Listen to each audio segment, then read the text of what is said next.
Live mula sa GMA Network Center. 20 taon nang nakatutok. 24 oras. Magandang gabi po, Luzon, Visayas at Mindanao. Babala sa mga estudyante at magulang, hinarang ng isang lalaki ang isang dalagitang papunta sa bahay ng kaklase para gumawa ng assignment. Ang biktima kinumbinsing sumakay ng motorsiklo. Pagkatapos hinalay sa bahay ng suspect. Ang galit na pagharap ng ina sa suspect sa eksklusibo kong pagtutok. Dinakip ng CIDG Anti-Organized Crime Unit ang suspect sa pamumolestya sa isang 15 anyos na grade 10 student sa isang lugar sa Metro Manila. Nang magkaharap sa presinto ang suspect at biktima, ganun na lang ang galit ng magulang nito. I'm sorry doon sa nagawa ko sa'yo. No, uy, kaya dapat hindi mo nga ginawa yun sa kanya. Sorry po, wala naman pong masamang iba't ang nagawa sa kanya. Sorry, ngayon ka lang nagsusorry yung kailan na dapat pinag-isipan mo muna yan.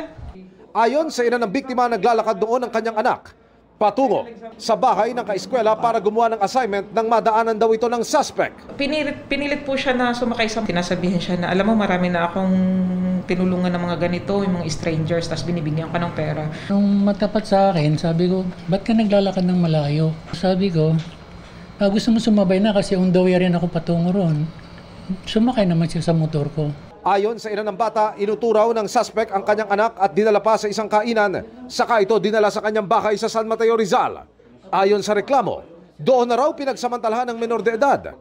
Agad na natukoy ang pagkakakilanlan ng suspect sa pamamagitan ng plate number ng motorsiklo nito. At nang i-verify sa e-warrant, wanted pala ang suspect na isang dating salesman. Merong kasong kinakaharap na staffa. Sa pag-implement ng arrest, nakunan din siya ng imposition ng deadly weapon. Totoo pong nangyari, kasalanan ko rin. Pero nagkaroon kasi ako ng parang confidence sa sarili ko na hindi mauwi sa ganun kasi okay naman yung pagkakilala namin ng bata. Pero unexpected ko po na yun pala 15 years old lang. Sinampahan na ang suspect ng reklamong acts of lasciviousness at child rape at child abuse. Itong dalawang violation na to ay naisampa na po kanina ng mga investigator natin sa sa prosecutor. Hindi din natin i-discount. Baka mamaya lang ito, gawain na niya na ito dati pa. Huwag po tayong maniwala kagad sa mga taong hindi natin kilala. No? Napakalaki pong pagsisisi noon kasi balo po ako eh.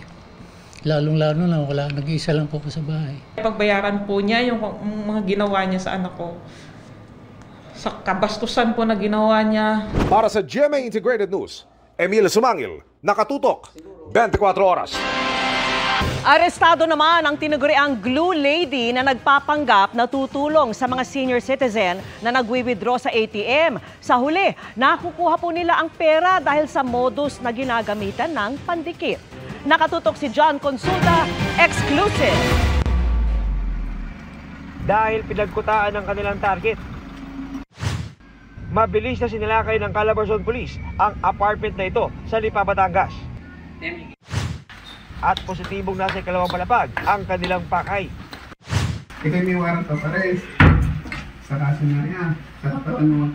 Alam niyo yung warrant niya. Sige. Basahin mo lang kaya. Ayos naman po namin yun, sir. Ay, naayos na rin niya ha? Opo. Ikaw ay arestado. Arestado ang babaeng suspect na tinaguriang glue lady na nambibiktima raw ng mga senior citizen na nagwi-withdraw sa mga ATM machine. According dito sa mga naging biktima, ang modus operandi nitong si Glue Lady is pupunta sa isang ATM machine, no? And mag-aantay siya ng mag-withdraw, and karamihan doon sa mga nagiging biktima mga may edad na. Ayon sa pulisya, nilalagyan daw ng glue ang keypad ng ATM. Pagkatapos ay papayuan na ng suspect ang biktima na magpatulong sa guard. Habang wala ang biktima, ay tatanggalin na ang natuyong glue para mag-withdraw sa account ng biktima gamit ang PIN na nauna lang ibinigay ng biktima. Bukod sa Rizal at Batangas, nakapambiktima na rin umano ang suspect sa labas ng Calabarzon tulad ng Metro Manila at Cebu. Dati na rin siyang nahuli 5 taon na nakakaraan sa tulad ng modus. Marami itong warrant of arrest, no? Meron siyang siyam, and meron pa siyang paparating na additional na siyam na warrant of arrest, and kasama doon yung no bail, no? So hindi na po ito makakalabas itong si Glue Lady, at wala na siyang mabibiktima. Sinusubukan pa ng GMA Integrated News na makuna ng pahayag ang suspect. Iniimbitahan ng Calabarzon Police ang iba pa mga nabiktima ng arestong suspect na magtungo lamang sa kanilang tanggapan para makapaghain ng karagdagang reklamo. Para sa GMA Integrated News, John Consulta, nakatutok 24 oras. Iniutos ng China sa Coast Guard nito ang pag-detain sa mga illegal umanong tatawid sa itinuturing nilang border sa dagat simula po sa June 15. Sa gitna nito, tiniyak ng Philippine Coast Guard na poprotektahan ang mga Pilipino lalo't kasunod ng pagbanman ng China sa mga sibilyang nagpunta sa Panatag Shoal. Nakatutok si Joseph Moro. Basahin mo lang kaya. Pumasok sa 12 nautical miles sa 24 kilometers na palibot sa Bajo de Masinloc o Panatag Shoal ng grupong Atinto. Pero hindi na sila tumuloy dahil sa mga aligid ng mga barko ng China malapit sa bunganga ng shoal. 20 nautical miles na ang pinakamalapit sa panatag na narating ng ilan sa miyembro ng Atinto matapos hindi magpahalatang bahagi ng civilian mission. Pero sinundan na sila at nilapitan ng mga barko ng Chinese Navy at Coast Guard. Akala ko nakatambay na siya doon. Maya po, nung nagbibigay na kami ng mga supply, lumapit na. O sinashadow na kami. Inikutan pa sila ng helicopter. May rumadyo na po sa akin. Wag na. Dumating dito, 6 na Coast Guard. So, hindi tayo makakatigil. Tinataboy na kami. So, umatras na po kami ng 30 nautical miles. Ganun pa man, nagawa pa rin naman daw nila ang misyon ng mga pamahagi ng supply sa mga mangingisda doon. Ang main convoy naman ng Atinto hindi rin tinantanan ng China Coast Guard. At kahit tapos na ang misyon, ang isang barko ng China Coast Guard nakabuntot pa rin kahit pabalik na sa Zambales ang grupo. Hapon na nang bumitiw ang barko ng China Coast Guard sa convoy ng Atinto Coalition. Ayon sa Philippine Coast Guard, na-monitor nila ang 10 barko ng China Coast Guard bukod pa sa mga Chinese Maritime Militia vessels. Pinakamarami na raw ito na idineploy nito sa Panatag Shoal. Dati-rati raw ay 4 lamang ang nandoon. They were really paranoid, no? And convinced dun sa sarili nilang kasinungalingan na itong Filipino fishing boats na pinadala natin dito ay sanctioned ng national government. It was an overkill. Pero hindi na lamang pangaharang ang tila handang gawin ng China. Sa isang direktiba ng China sa Coast Guard nito na inilabas noong May 15 kasabay ng civilian mission, binibigyang kapangyarihan nito ang China Coast Guard na i-detain ang hindi Chino na illegal umunong tatawid sa kinikilala nilang border sa dagat. Hindi idinetalyan, tinutukoy nilang border pero ang claim ng China, teritoryo umano nito ang halos buong South China Sea. Sa ulat ng South China Morning Post, hanggang 60 araw pwedeng i-detain ng walang paglilitis ang sinumang papasok sa katubigan nila. June 15, ipatutupad ng China ang atas na ito. Isa na naman uling pananakot, illegal na action na naman ng China. The mere fact that they claim full sovereignty over our own exclusive economic zone. Definitely, it's not just the Philippines that will be affected on this kind of domestic law na ginawa nila. Mas malaki ang magiging backlash nito. Ipinangako rin ng Philippine Coast Guard na poprotektahan nito ang mga Pilipinong mangingisda sa West Philippine Sea. Para sa GMA Integrated News, Joseph Morong, nakatutok 24 oras. Sa kabila ng mga pagulan, mababa pa rin ang level ng tubig sa ilang dam. Kaya magbabawas ng pressure sa tubig gripo ang Maynilad at Manila Water. Nakatutok si Tina Panganiban Perez. Tipid-tipid muna tayo sa tubig. Simula kasi kahapon ay ibinaba ng DENR ang alokasyon ng tubig para sa MWSS sa 49 cubic meters per second mula sa dating 50. Maliit siya in terms of the total volume, 2% lang siya ng 50. Pero ang 1 cubic meter per second kasi is good as a supply for about 400,000 people. Pagtiyak ng Manila Water at Maynilad, hindi mapuputol ang supply nila ng tubig gripo, pero babawasan ang water pressure sa mga piling oras. Dati, ginagawa natin ito between 10 to 4 a.m., 10 p.m. to 4 a.m. Pero ngayon, mas pinatagal na natin from 9 p.m. to 4 a.m. na yung reduced pressure. Kahit binawasan po ang ating alokasyon for the remaining half of the month of May, kaya na po natin to get by na kahit wala pong service interruption. This is between 10 p.m. to 4 a.m. Kahit kasi umuulan nitong mga nakaraang araw, nabawasan pa rin ang tubig sa Angat at Lamesa Dam. Unfortunately, most of the rains, they fall within the metro Ang kailangan natin yung ulan na mahulog doon banda sa Angat at saka sa Ipo Dam or kahit sa Lamesa Dam man lang. Bumaba rin ang alokasyon para sa National Irrigation Administration sa 12 cubic meters per second. Significant din yung pagkabawas nung sa NIA, pero ang good news ay most of our Bulacan and Pampanga farmers are now just about to harvest their crops. Kaya panawagan ng DENR sa lahat, huwag mag-aksaya ng tubig. Maganda raw kung may kanya-kanyang imbakan ng tubig ang bawat bahay. Ang isang dramaan niya na wala pang 1,000 piso ang halaga, pwedeng pag-ipunan ng 200 liters ng tubig na pwedeng pandilig, pang-flush ng toilet at panlinis ng sasakyan. Paghugas ng kotse gamit ang garden hose, pagdilig ng ating mga halaman at garden using our garden hose, pwede pa rin naman tabo at timba, at saka yung mga paggamit ng mga inflatable pools, sa ngayon ay pinagbabawal po natin yan. Base sa pagtaya ng Pag-asa, baka hanggang Hunyo pa tayo kailangan magtipid ng tubig. Sa taya ng Pag-asa, ang rain conditions natin will still be about 40% less than the usual rainfall we get for May and June. Para sa GMA Integrated News, Tina Panganiban Perez, nakatutok 24 oras. 2 bagong infrastruktura ang itatayo sa Pag-asa Island na magpapatibay umano sa posisyon ng bansa sa West Philippine Sea. Ang groundbreaking, dinaluhan ng ilang opisyal na di rin nakaligtas sa radio challenge ng China. At nakatutok si Mav Gonzalez. Papunta pa lang ng Pag-asa Island, sinalubong na ng radio challenges ng China ang grupo ng mga senador, kasama ang Defense Secretary at Mayor ng Kalayaan Group of Islands. Napakalapit na pala ng Subi Reef na inoccupy na nila at nilagyan po nila ng naval facilities and pangdigmaan, facilities na pangdigmaan. So nakaka-alarma. Yung paglanding nga namin kanina, meron ng mga verbal challenges.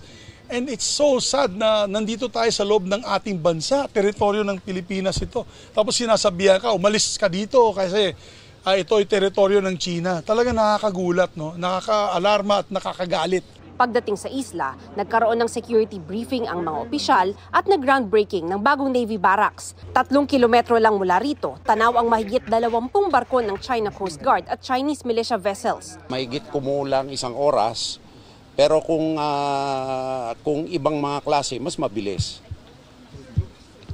Pero dudugo ilong nila kung subukan nila. Sa tingin ko po, safe sila eh. Because no right-thinking nation will attack civilians. Normal ang buhay para sa mga taga-Pag-asa Island. Dito nakatira ang mga magulang ni Marian at ngayong may asawa at anak na siya, pinili niyang dito na rin tumira.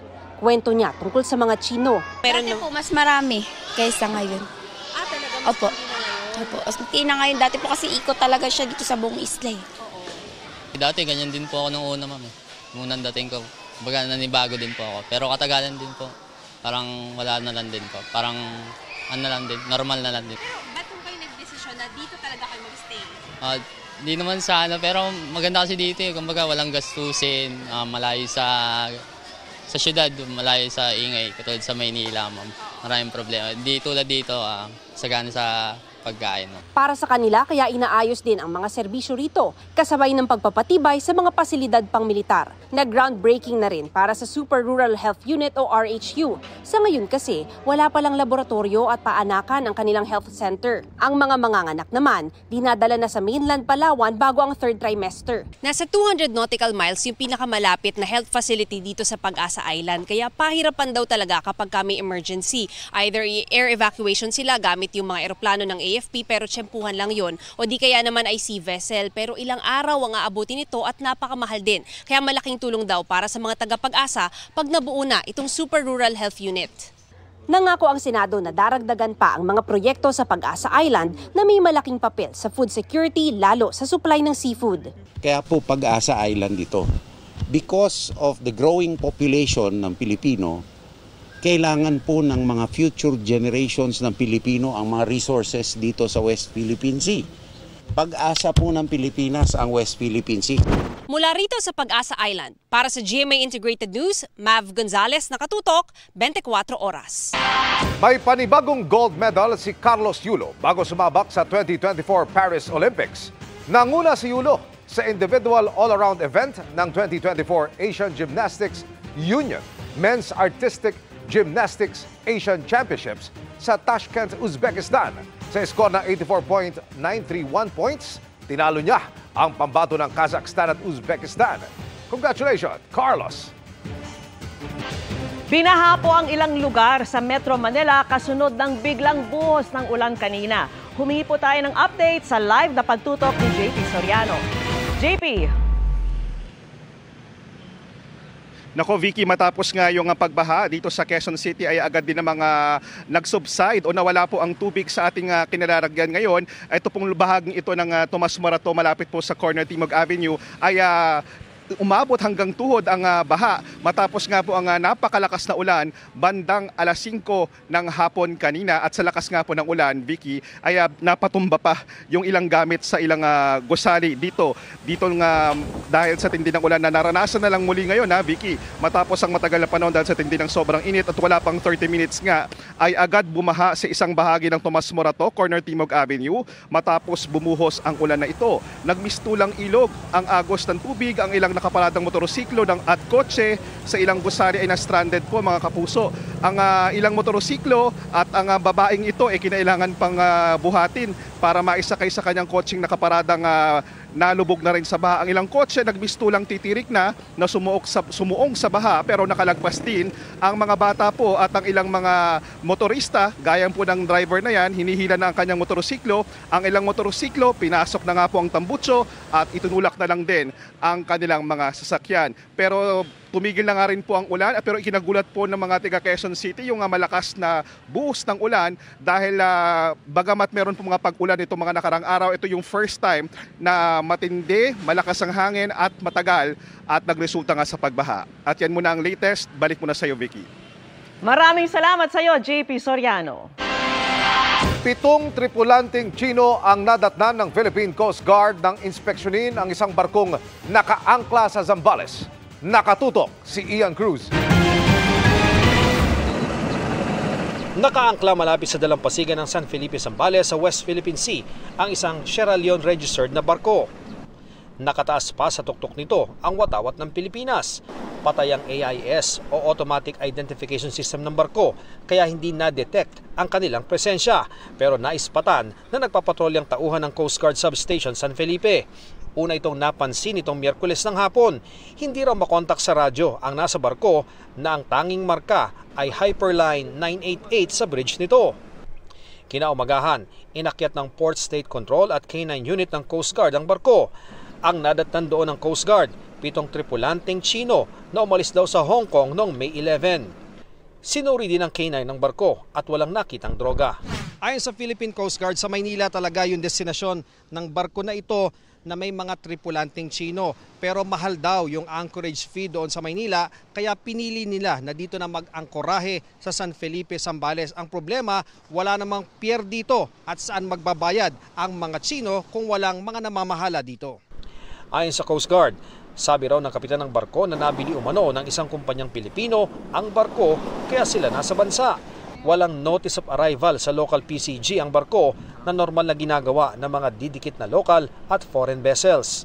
Kaya on hold muna ang barko habang nag-iimbestiga ang mga otoridad.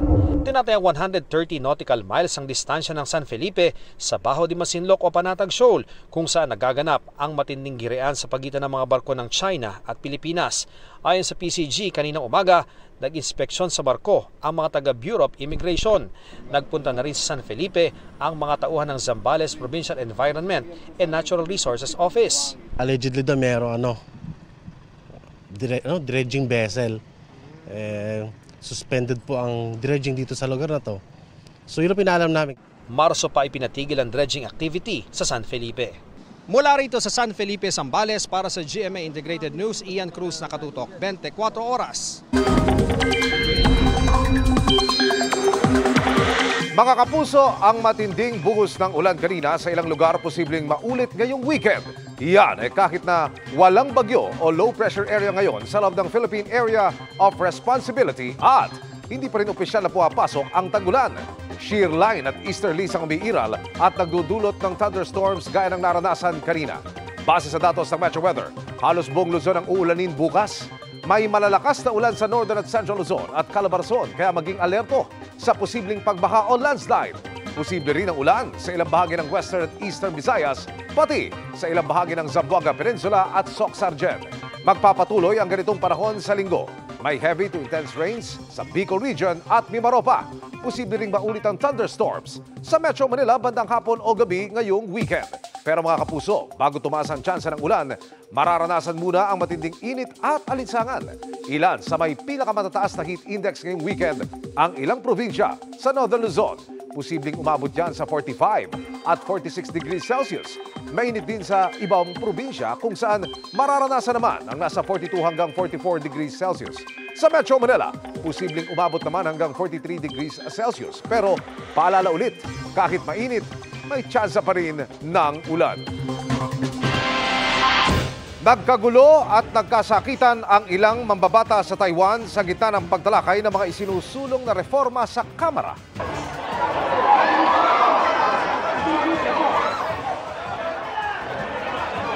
Dinamba ng isang lalaki ang isang babaeng mambabatas habang nakatayo sa ibabaw ng mesa. Ang iba pang mambabatas nagsuntukan, nagtulakan at nagsigawan. Nangyari yan ilang araw bago umupo sa pwesto si Taiwanese President-elect Lai Chih-teng nang walang legislative majority. Mas maraming upo ang napanalunan ng oposisyon pero hindi ito sapat para makabuo ng mayorya. Kabilang sa isinusulong nila ang pagbibigay sa parliament ng dagdag na kapangyarihan para imbestigahan ng gobyerno. Pero ayon sa mga kapartido ng nanalong Pangulo, pang-aabuso sa kapangyarihan ang ginagawa ng oposisyon na pagpilit sa kanilang panukala ng walang konsultasyon. 2 araw na lang simula na ng bakbakan para sa kampyonato sa NCAA Season 99 Volleyball Finals. Makakaharap ng three-peat Lady Blazers ng College of St. Benilde ang nagbabalik finals matapos ang mahigit isang dekada. San Juan, Colegio de San Juan de Letran Lady Knights sa NCAA Women's Volleyball. Sa men's volleyball, aabangan naman ng tapatan ng mga pambato ng University of Perpetual Health System Dalta at Emilio Aguinaldo College. Sa linggo, May 19, mapapanood live ang Game 1 ng finals sa GTV simula alas 12 ng tanghali. Sa susunod na linggo, May 26 naman ang NCAA Season 99 Awarding Ceremony at Game 2 ng finals. Sa June 1 nakatakda ang isa pang laban sakaling magka-Game 3. Hirap man sa buhay, hindi po sumuko ang magkaibigang tampok namin ngayong gabi para ma-achieve ang kanilang #friendship goals. Kapwa po sila magtatapos ng senior high school ngayong Mayo with high honors. Nakatutok si Mariz Umali.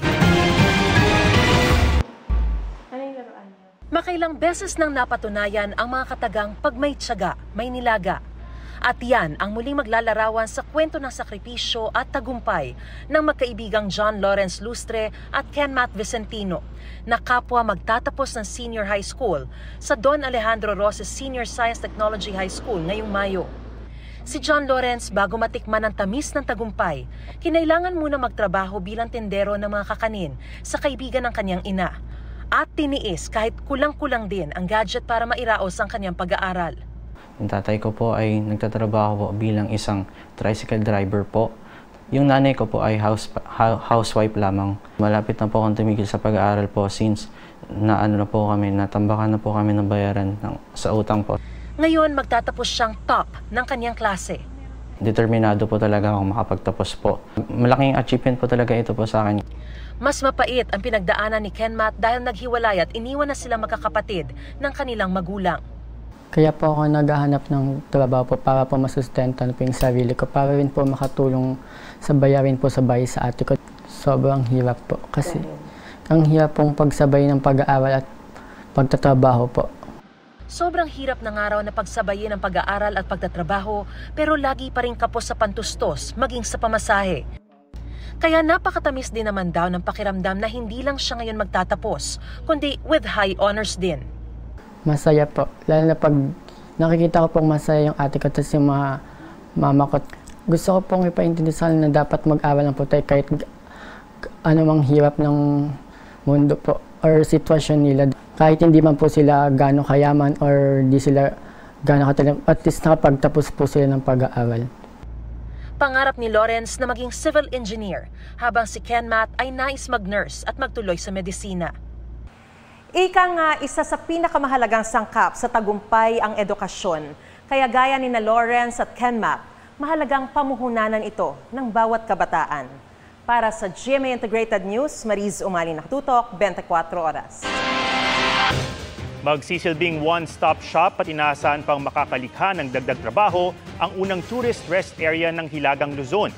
Pinasinayaan niya ni Pangulong Bongbong Marcos. Nakatutok si Gab De Luna ng GMA Regional TV 1 North Central Luzon. Poway Sand Dunes, Poway Church, Banggi Windmills, at Saud Beach. Ilan lang yan sa mga kilalang pasyalan sa Ilocos Norte, ang home province ni Pangulong Bongbong Marcos. At para mas maging komportable ang experience ng mga traveler, binuksan ang kauna-unahang tourist rest area sa Northern Luzon na nasa Municipal Beach sa Pagudpud. Pinangunahan yan ng Pangulo, kasama si Tourism Secretary Cristina Garcia Frasco. Dito, binigyang diin ng Pangulo ang hangarin ng administrasyon na maging tourism powerhouse ng Asia ang bansa. In Ilocos Norte alone, we received more than 3.5 million same-day visitors in 2023. And around 515,000 domestic and foreign tourists stayed for longer in hotels and in resorts. It shows that we have the attraction, we have the products, and we have the people to make it happen. I am truly proud to call this land my home. Magsisilbing one-stop shop para sa mga bisitang tourist rest area na may tourist information and assistance desk, charging and workstation, libreng internet connection, kainan at pasalubong center. Malapit lang din dito ang Cabigan Falls, Patapat Viaduct, at Blue Lagoon sa Pagudpud. These TRAs have been established across Luzon, Visayas, and Mindanao, with 10 having been constructed in 2023 until 2024, and with at least 20 more to be constructed upon the directive of our President as high north as Batanes, to as south as Sulu and Tawi-Tawi, west Eastern Samar, to as east in Eastern Samar, and as far west as Brooks Point in Palawan. Inaasahan ng DOT na makatutulong din ng tourist rest areas na makapagbigay ng hanap buhay sa local small and medium enterprises. Para sa GMA Integrated News at GMA Regional TV 1 North Central Luzon, Gab De Luna nakatutok, 24 oras.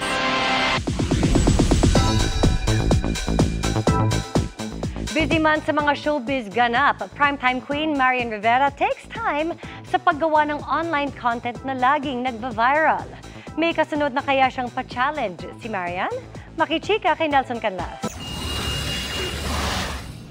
Glowing while growing ang mga anak ni Marian Rivera at Dingdong Dantes na sina Zia at Sixto while enjoying their favorite activities.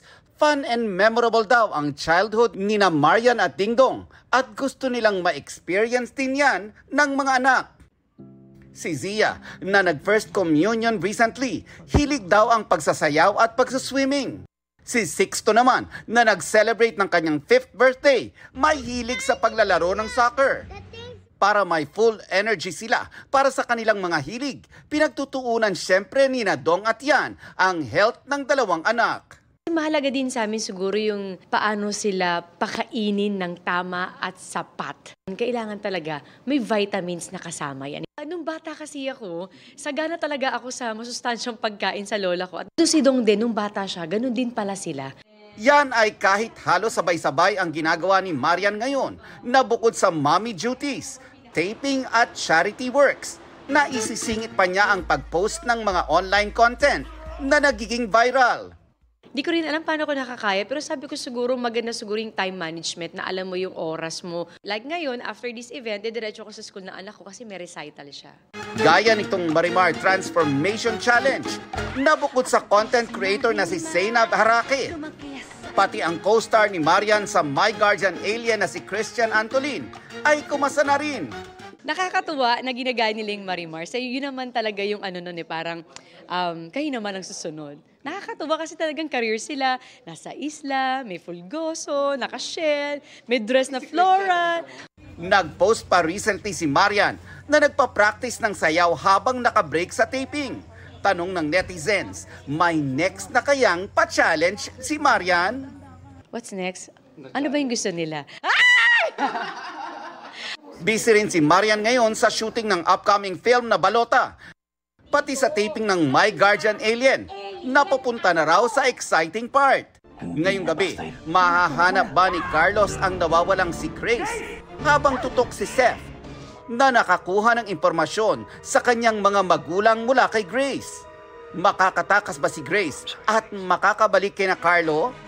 Siguro ito yung part na medyo may pagka-dramatic na kasi patungo na kami dun sa dulo. Nelson Canlas, updated sa Showbiz Happenings. At yan po ang mga balita ngayong Biyernes. Yay! Excited naman tayo sumabak sa traffic, di ba, Ato? Yes, indeed. Ako po si Vicky Morales. Ako naman si Ato Maralio para sa mas malaking misyon. Para sa mas malawak na paglilingkod sa bayan. Ako po si Emil Sumangil. Mula po sa GMA Integrated News, ang News Authority ng Pilipino, nakatuto kami 24 oras.